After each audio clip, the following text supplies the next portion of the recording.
দর্শক, আবারও আমন্ত্রণ 24 ঘন্টা অনুষ্ঠানে। আমাদের আজকের আলোচনার বিষয় দুস্থের বরাদ্দে হাত, কাবিখা টিয়ারের টাকায় সোলার। আমরা যেটা আলাপ করছিলাম, আপনারা সবাই বলছিলেন যে টিয়ার এবং কাবিখাতে যে গম এবং চালটা দেওয়া হয়, যাতে নগদ অর্থ দিলে তাদের এটা অন্যভাবে ব্যয় হতে পারতো বা অপচয় হতো। কিন্তু যে আদেশটা দেওয়া হচ্ছে সেটাই হচ্ছে যেই শতকরা 50% সোলারে যাবে, সেটার চাল গমটা বিক্রি করে নগদ টাকাটা করে নিতে হবে, তারপরে সোলার কিনবে। তার মানে কি ওই চাল গম বিক্রি এবং নগদ টাকার সময় একটা লুটপাট এবং এরকম একটা ভাবও হচ্ছে। মাহফুজুল্লাহ ভাই, আপনার এতে যেমন ধরেন কাবিখার যে গমটা আর কি, কাবিখার গমের ইউটিলাইজেশনটা অনেকখানি হওয়ার পিছনে কারণটা হচ্ছে যেটা একটা ভিজিবল জিনিস। কারণ আপনি কাজ করছেন, কাজের বিনিময়ে মজুরি হিসাবে দিনের শেষে যদি আপনি মজুরি না দেন, কতদিন তাকে রাখতে পারবেন মজুরি না দিয়ে? টেস্ট রিলিফের ক্ষেত্রে বিষয়টা সেই ধরনের না। আর এখন যেটা হবে, এই বিক্রি করে ফেললে ওইখান থেকে আরো কত টাকা আসবে, মানে কত গম আসবে, বলা হচ্ছে 1,500 কোটি টাকা বিক্রি হয়ে যাবে। এবং আপনি যেটা আমাদের দেশের সমস্যা, বিক্রি করেছেন, বিক্রি করে কত টাকা পেয়েছেন, মার্কেট কত, কি কত, এগুলি কোনো ফিক্সড রেট আছে? আপনি যদি বিক্রি করেন সে ধরেন 1 টাকা, আপনি যদি বলেন যে আমি বিক্রি করে 80 পয়সা পেয়েছি, এটা চ্যালেঞ্জ করবে কে? এই মনিটরিংটা করবেটা কে? এগুলি তো আছে। এবং প্লাস যারা করবেন এই কাজটা, তাদের পেছনে একটা রাজনৈতিক সমর্থন থাকে। এখন এই রাজনৈতিক ক্ষমতাকে ব্যবহার করে যারা এই কাজটা করেন, তাদেরকে তো কেউ ধরতে পারবে না, প্রশাসনের পক্ষ তাদেরকে ধরা সম্ভব না। আবার প্রশাসনের ভেতরেও তো মানে দুর্নীতি সম্প্রসারিত বলে অভিযোগ আছে। তো কাজেই সেই ক্ষেত্রে এইটা আমার যেটা শঙ্কা হচ্ছে, এর ফলে যেটা হবে, এই যে 1,500 কোটি টাকা, এইটা পুরোটাই প্রায় জলে যাবে এই অর্থে যে যেই প্যানেলগুলো দেওয়া হবে, যে যাদেরকে দেবেন আপনারা, তারা কি এই প্যানেলগুলো চেনেন? সবাই কি রহমতুল্লাহর মতন এই বিশেষজ্ঞ যে প্যানেল চিনে, প্যানেলের কোয়ালিটি কি, এটা কি, কেমন করে এটা মেনটেনেন্স করে? তারা তো জানে না, এই দরিদ্র মানুষেরা। তো তাহলে এই প্যানেল আপনি দিয়ে আসলেন তাকে একটা, হয়তো দেখা যাবে যে 7 দিন এটা ভালো চললো, তারপরে আর দেখা গেল যে তখন সে কার কাছে কমপ্লেন করবে, কার কাছে অভিযোগ দেবে, কার কাছে বিচার দেবে? তার তো কোনো নাই, তখন সহায় নাই। বলবে যে তুমি এটা ব্যবহার করতে পারো না, সেই জন্য নষ্ট হয়ে গেছে, তুমি জানো না। কিন্তু তাহলে কেন এই উদ্যোগগুলো, মানে এত বড় একটা ডিসিশন কেন হচ্ছে? উদ্দেশ্যটা এটা কদিন আগে, কারণ আমি আগে বলছিলাম সেই এনার্জি বাল্বের কথা, ইফ ইউ রিমেম্বার। হ্যাঁ, আমি এটাও স্পষ্ট খেয়াল আছে। আচ্ছা, এনার্জি মেম্বারের এই বাল্বের খবরটা একটু বলে নেই।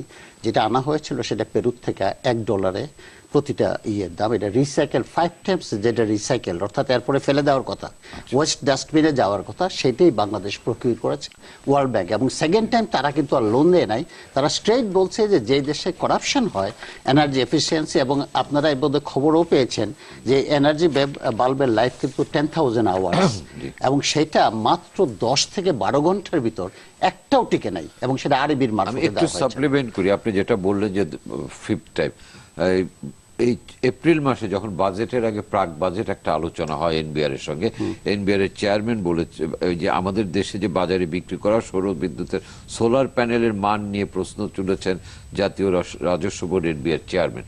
উনি এখানে স্পষ্ট বলেছেন যে ভালো পণ্য দেওয়ার কথা বলে সোলার ব্যবসায়ীদের, যে আপনারা খারাপ পণ্য দেন, আপনারা বলেন নামি দামি দেশ থেকে আনছি, আসলে দেন খুবই বাজে। এনবিআর এর চেয়ারম্যানের কমেন্ট এটা, যে সোলারের মান। সেটাই আমি কনফার্ম করছি আপনাকে। কয়েকদিন আগে সরকারের একটা অর্ডার দিয়েছিল, নতুন বিদ্যুৎ গ্রিড বিদ্যুৎ কানেকশন নেওয়ার সময় আপনাকে অবশ্যই সোলার লাগাতে হবে। বাড়িঘরও দিয়েছে, অ্যাপার্টমেন্ট, হ্যাঁ অ্যাপার্টমেন্ট সবখানে। এবং এখানে আমি যেহেতু এটার সঙ্গে জড়িত ছিলাম, মানে ওই তদন্তের জন্য আর কি, এবং তখন এই যাদেরকে অর্ডার দেওয়া হচ্ছে তারা হচ্ছে কয়েকটা স্পেসিফাইড কোম্পানি, একটা পলিটিক্যাল পার্টির, এবং তারা করেছে সবচেয়ে নিম্নমানের। আপনি জানেন চীন থেকে 1 থেকে 10 সব রকমের মান আনা যায় ইচ্ছা করলেই, এবং সবচেয়ে নিম্নমানের যে প্যানেলগুলো আনা হয়েছে এটার দাম কোনোটাই 1 লাখ টাকার নিচে না, এবং সেটা আবার এক্সিয়েন্স সাহেবদের সঙ্গে নেগোসিয়েট করতে হইতো। আসলে কত লোড দিবে তার 15% সোলার থেকে দিবে, সুতরাং লোডটা যদি সে কম দেখায় তাহলে আরো কমে যায়, তাহলে সেটা 80,000 90,000 এসে পড়ে। তার চেয়ে বড় কথা, যে সোলারগুলো দেওয়া হয়েছে এটা একটাও একদিনও জ্বলে নাই। সেটা হচ্ছে শহরে। গ্রামে কি অবস্থা? না, সেটা আমি বলতে চাচ্ছি যে শহরের লোককে ঠগানোর পরে এই ব্যবসাটা সরকার বাধ্য হয়েছে বন্ধ করে দেওয়ার জন্য। গ্রামের বেলায় কি অবস্থা? এখন কারণ আমরা অনুষ্ঠান শুরু, আমি বলি অনুষ্ঠান শুরু হওয়ার আগে আলোচনা হচ্ছিল যে শহরে সোলার প্যানেল ভাড়া করে এনেও ওই টাকাটা মেরে দেওয়া হয়েছে। গ্রামের বেলায় কি হবে? এই টাকাটা এখন দেখেন শহরের লোক অ্যাফোর্ডেবল ক্যাপাসিটি আছে, আমি ধরে নিলাম যে বিল্ডিং টেকনিক্যালি একটু বেটার টেকনিক্যালি হ্যাঁ নো হাও, কিন্তু গ্রামের লোককে এখন সোলার মানে বিদ্যুৎ নাই, তুমি বিদ্যুৎ পাচ্ছ বলে যাদেরকে দিবে তারা এটা 2 মিনিটও চালাতে পারবে না, আমি নিশ্চিত। কারণ যারা যাচ্ছে তারা কিন্তু সেই শক্তিশালী গ্রুপ। যেহেতু শহরে বন্ধ হয়ে গেছে, সরকারও শহরের এই বদনামটা এড়াবার জন্য, কারণ এই সরকার আমি প্রথম থেকে দেখতেছি বিদ্যুৎ খাতে প্রচুর একটা লোভ, যার জন্য আপনি রেন্টাল দেখলেন। এই দেশের সমস্ত টাকা পাচার হওয়ার পিছনে কিন্তু রেন্টালের অবদানটাই বেশি, এবং রেন্টালে পলিটিক্যালি একদম এখন সেই সোলার গ্রামে গিয়ে কি করবে? কিছু করবে না। এবং তাতে হচ্ছে কি ওই যে 1,500 কোটি টাকা কারো পকেটে আসা দরকার, এবং সেখানে 4টা গ্রুপ আছে, একটা হচ্ছে ব্যবসায়ী গ্রুপ, একটা হচ্ছে রাজনৈতিক গ্রুপ, একটা কামলা আমার মতো যারা ইঞ্জিনিয়ার আছে তারা কামাই করবেন, আর একটা ওই যে ব্যবসায়ী। এই 4 জনে মিলে এই টাকা আবার সেই সুইজারল্যান্ডে পাঠাবে। ঠিকই উনি যেটা বলছেন যে আলটিমেটলি টাকাটা এখানে হবে, কিন্তু আমি আলোচনাটা একটু আবার অন্যদিকে একটু কনসেন্ট্রেট করতে চাই।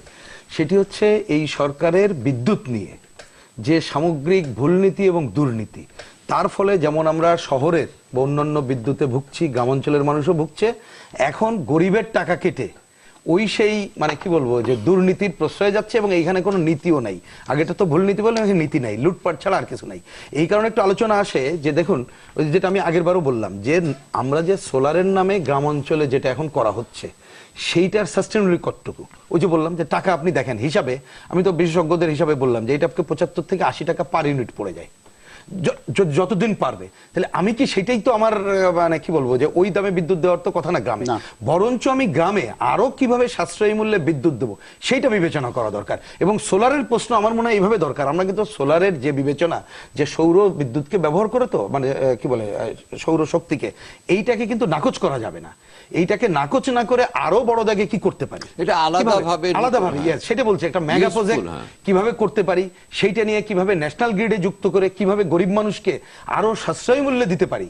প্রকৃতপক্ষে এখানে এই যে দুর্নীতি মুক্ত ভাবে এবং প্রকৃত ভালো প্যানেলে সেই ধারাই করতে হবে। আপনি যেমন এই শহরে বললেন, আমি একটু প্রভুক্ত হয়ে বলছি, যতটুক তথ্যপাত্র দেখি যে প্রায় 500 অ্যাপার্টমেন্টে 200 কোটি টাকা লুটপাট কিন্তু হয়ে গেছে।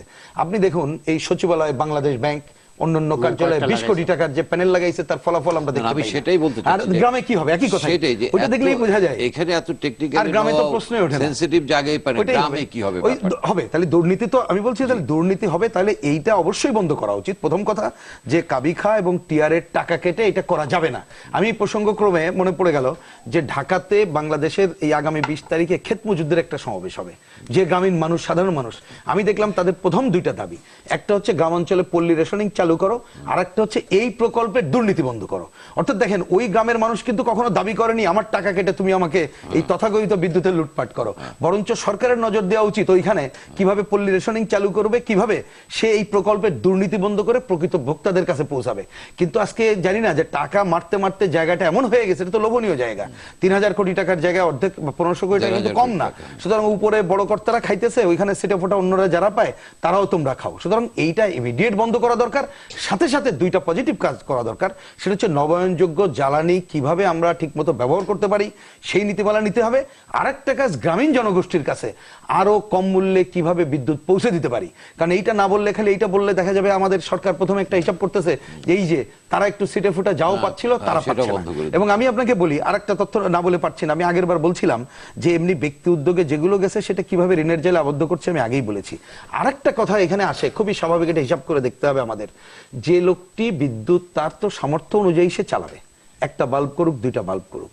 এখন কিন্তু আমাদের একটা ডিমান্ড, আমরা যে বিআরসিতে যাই গণশুনানি করে আমরা একটা দাবি তুলেছিলাম যে বাংলাদেশের যে অবস্থা ইকোনমিক, যে প্রায় 2 লক্ষ কোটি টাকার উপরে বাজেট করি, তা আমরা কেন একেবারে গ্রামীণ জনগোষ্ঠী 2টা বাল্ব 3টা বাল্ব জ্বালাইলে, এখানে রহমতুল ভাই ভালো বলতে পারবেন, তারা কত 15-20 ইউনিটের বেশি তো বিদ্যুৎ পড়ার কথা না, তাহলে আমরা একটা পর্যায়ে পর্যন্ত কেন ফ্রি দেবো না? দেওয়ার ক্ষমতা কিন্তু আমাদের অর্জিত আছে এই দেশের, কিন্তু সেইখানে আমরা তাদেরকে ওইটা করেই ওই যে বললাম প্রায় মাসে কি পরিমাণ টাকা দিতে হয়, তাহলে দেখুন ওই ধারায় যাচ্ছি। ওই ধারা থেকে বেরিয়ে এসে এই ওভারঅল বিদ্যুৎ নিয়ে সামগ্রিক একটা পরিকল্পনা করতে হবে। তার পার্ট হিসাবে এই ধরনের নবায়নযোগ্য জ্বালানি আমি কিভাবে করব, জাতীয় গ্রিডে আনবো এবং কোন ধারায় এগিয়ে যাব, এই ধারার বাদ দিয়ে অন্য যে কোনো পরিকল্পনা হলে সেই পরিকল্পনা আমি মনে করি আজকে গ্রামীণ জনগোষ্ঠী সহ যারা এ ব্যাপারে বোদ্ধা মানুষ, আজকে মিডিয়া যেভাবে সামনে আনছেন, সবাইকে সোচ্চার হওয়া দরকার লুটপাট বন্ধের জন্য এবং গ্রামীণ মানুষকে বিদ্যুতের ধারা ঘরে পৌঁছায় দেওয়ার জন্য এই কাজটা করতে হবে। মনে করে যে গ্রামীণ বিদ্যুতের জন্য এই সোলারের প্রকল্প নাকি না এটা সেখানে আসছি, যেমন ধরেন দারিদ্র বিমোচনের যে কর্মসূচি আমাদের, এটা তো একটা অংশ এই মানে আপনার কাবিখার দারিদ্র বিমোচন অনেক অগ্রগতি হয়েছে গত বেশ কয়েক বছরে, এটা নিয়ে ইয়ে করবার কিছু নাই, কিন্তু এখনো এই যে কাবিখার যে গম, এটা তো হতদরিদ্র মানুষদের জন্য। তারা বিদ্যুৎ দিয়ে কি করবে? পেটে যদি ক্ষুধা থাকে আপনার, আপনি যদি খেতে না পান কয়েক মাস, তখন বিদ্যুৎ দিয়ে আপনি কি করবেন? এটা হচ্ছে প্রথম প্রশ্ন, এখন নৈতিকতার প্রশ্ন। দ্বিতীয় প্রশ্ন হচ্ছে, এটা তো গ্রামীণ লোকদের জন্য না, বলা হচ্ছে যে হতদরিদ্র মানুষদের জন্য। গ্রামের যে সমস্ত লোকরা, তারা হয়তো তাদেরও হয়তো সঙ্গতি আছে, কারণ গ্রামের মধ্যেও কিন্তু এখন অর্থনৈতিক বৈষম্য বেড়েছে। তৃতীয় হচ্ছে আপনার এই সোলার প্যানেলের, এটা রহমতুল্লাহ যেহেতু উনি আমার চেয়ে ভালো বলতে পারবেন, যদিও আমিও বিজ্ঞানের ছাত্র, এর মানে কোয়ালিটির একটা ব্যাপার আছে সোলার প্যানেলের। এখন আপনি কোন, যেমন ধরেন এই যে আমাদের অ্যাটমিক রিঅ্যাক্টর, এটা বলা হচ্ছে যে রাশিয়ার কাছ থেকে আনা হচ্ছে। ওয়ার্ল্ড ওয়াইড কিন্তু রাশিয়ান টেকনোলজি সম্পর্কে প্রশ্ন আছে। বলা হচ্ছে যে ফ্রান্স থেকে টেকনোলজিটা আনা উচিত ছিল, ফ্রান্সেরটা হয়তো একটু কস্টলি, কিন্তু ওর সঙ্গে নিরাপত্তার প্রশ্নটা জড়িত। এখানেও কিন্তু সেই একই বিষয় আছে, আপনি কোথাকার টেকনোলজি ব্যবহার করছেন। ওই যে বলছে যে চীন কিন্তু একটা এক অর্থে দুষ্ট রাষ্ট্র, এটা আমরা অনেকেই জানি, যে চীনের যে পণ্য মার্কিন বাজারে না, যেটা মার্কিন বাজারে যায় সেটা 1 নম্বর, যেটা ইউরোপিয়ান বাজারে যায় সেটা 2 নম্বর, আর এই আমাদের মতন দেশগুলোতে যে পণ্য আসে সেটা হচ্ছে 3 নম্বর, মানে নিচে। এখন যদি আপনি চীনের থেকে ওই টেকনোলজি আনেন, তাহলে তো ওইটাই আসবে আপনার, এবং এটা তো স্থায়িত্ব। এবং পাশাপাশি এটা ওই অবকাঠামো যেগুলি বলছিলেন, যে এই কাবিখা বা টিআর দিয়ে যে অবকাঠামোর কাজগুলি হয়, এগুলো তো কমে যাবে। কলেজ, মসজিদ, মন্দির, এই ব্যাপারটা বোধহয় আমরা একটু আলোচনা করতে পারি। কারণ এখানে আপনার এই যে লোকাল গভর্নমেন্ট ইঞ্জিনিয়ারিং ব্যুরো, যেটা মানে তারা, তারপরে আপনার ডিজাস্টার ম্যানেজমেন্ট, এটা এই মন্ত্রণালয়, এরা তো জড়িত এখন এরপরে ধরেন আপনার যখন বিপর্যয় হবে, প্রাকৃতিক দুর্যোগ হবে, বন্যা হবে, তখন তো আমাদের দেশ তো ওপেন টু, তখন যে ইনফ্রাস্ট্রাকচারের যে ধরেন মেরামত করা, রাস্তাটাকে মেনটেনেন্স করা, কিছু কিছু কালভার্ট ভেঙে গেলে সেগুলিকে ঠিক করা, এই সবটাই তো আপনার এই কাবিখার মাধ্যমে অনেক আগে আপনি এখন সেটা তো কি হবে তখন? মাহফুজুল ভাইয়ের কথার একটু সর ধরি, যে চীনের কথা যেটা বললেন, অলরেডি এটা তো প্রমাণিত যে তাদের কাছে কোন একটা জিনিসের দাম 5,000 টাকা, ভাই আমি 500 টাকায় কিনবো, তুমি ওই জিনিসটা দিয়ে দাও, মানে নিম্নমানের সবাই জানে। এবং এই যে সোলার প্যানেলে যেটা 80 থেকে 90 ওয়াটের, ওরা ওইখানে মানে 120 থেকে 130 ওয়াটের ওটা সিল মেরেই দেয়। সুতরাং এখানে তো একেবারেই অযোগ্যতাই আমরা দেখি। অবকাঠামোগত অবস্থানটা আমরা আলোচনা করব আগামী পর্বে, একটা ছোট্ট বিরতির পরে। প্রিয় দর্শক, আবার একটা ছোট্ট বিরতি নিচ্ছে, আমাদের সঙ্গেই থাকবেন।